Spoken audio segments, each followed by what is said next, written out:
Hello guys, good morning. Gagawa po tayo ngayon ng mag-ferment tayo ng seaweeds at saka ito seaweeds to. Naugasan natin at napatuyo na natin saka molasses. Ang version ko po nito ay ilalagay natin siya sa blender para madurog at mahalo yung molasses at saka seaweeds. So, ang ratio po nito is kung gaano karami ng ang seaweeds natin, dapat timbangin natin to. Ganun din ang timbang ng ating molasses. So, ang iba, ginagawa nila, hinahalo lang nila tapos i-ferment nila for how many weeks. Ang sa akin naman is lalagay ko sa blender, dudurugin at para mahalo ng maigi itong molasses at saka seaweed. So try natin kung ano ang resulta. Let's go.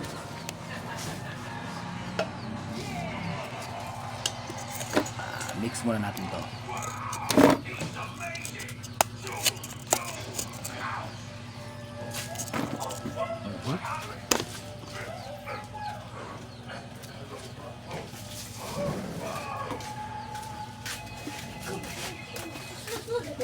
Napakalapot ng molasses natin kasi original ito hindi ito gawa-gawa lang ng molasses, galing talaga ito sa tumbuhan. So ito ang palatandaan ng molasses na tunay. Ito ayan halus, hindi ito gumagalaw.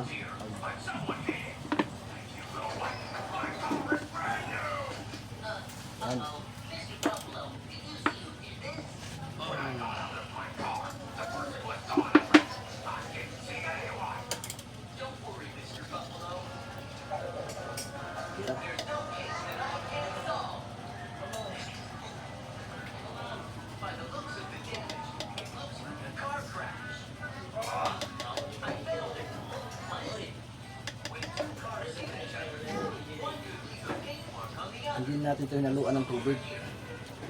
Molasses at saka seaweeds lang talaga ito para pure talaga siya.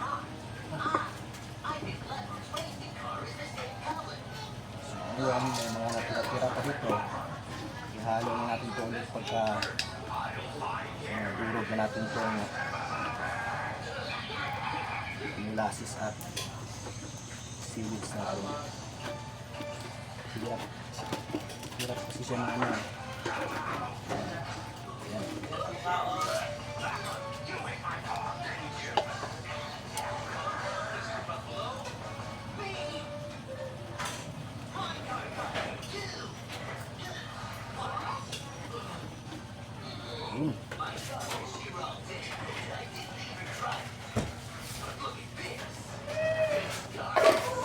Natin mix.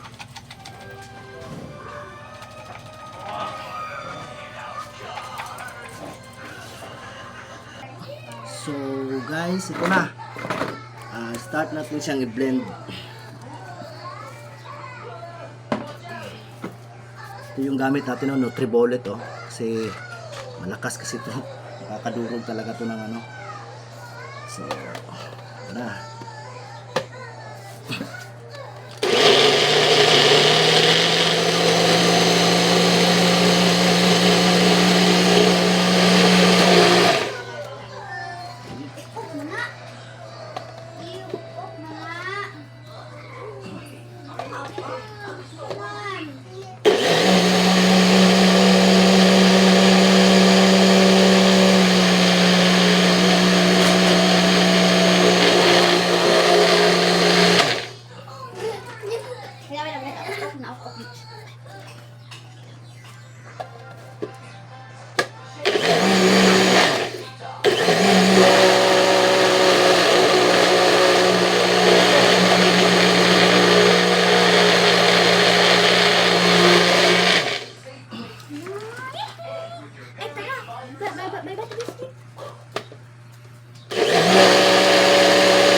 check natin kung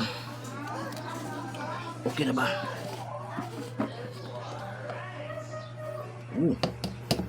Ayos ah.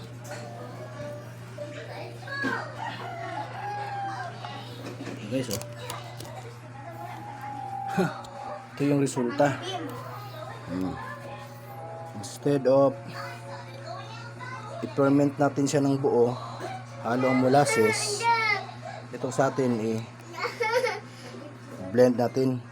Kasi pag pinerment natin siya ng buo for how many weeks, ganito rin naman ang kalalabasan niya eh. So ngayon mas advanced tayo kasi na-ferment natin siya na liquid na siya. Right, yung isa na naman, try natin. Okay na ito isa.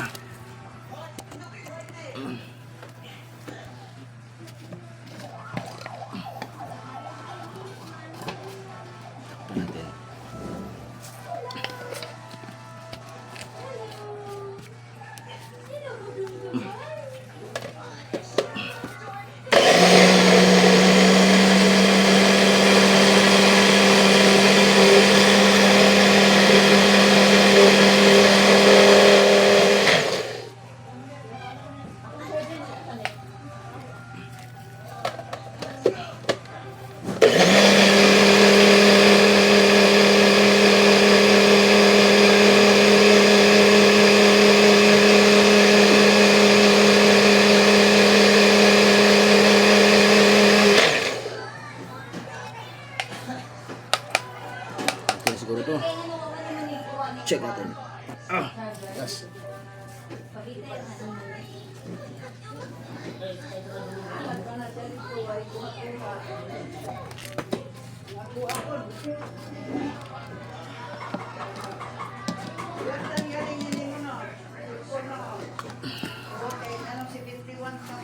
Yun o.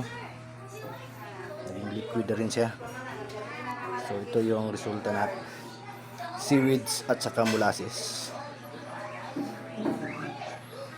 Ganda.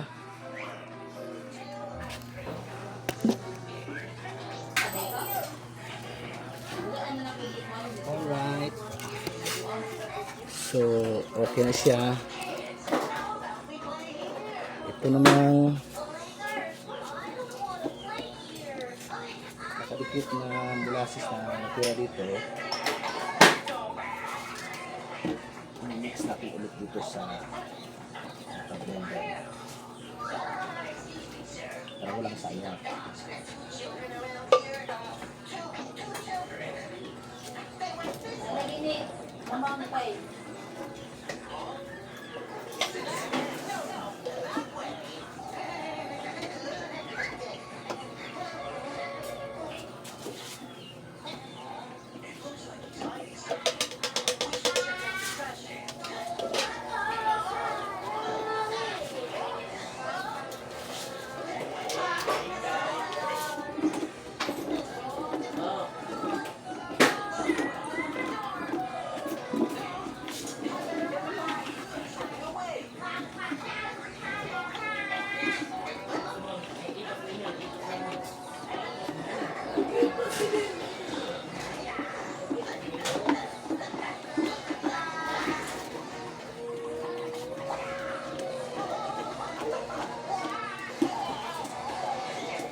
Ito sa manok natin is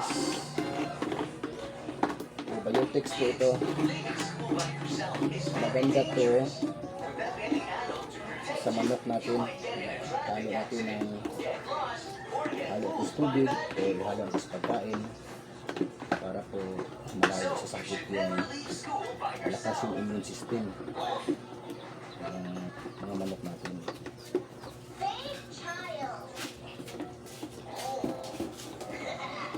Ito kasi organic lang.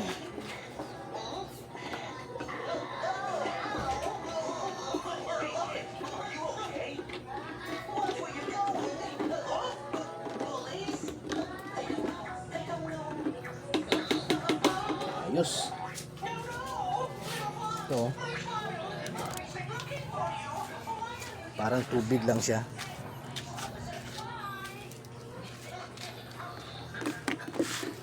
Yan, oh.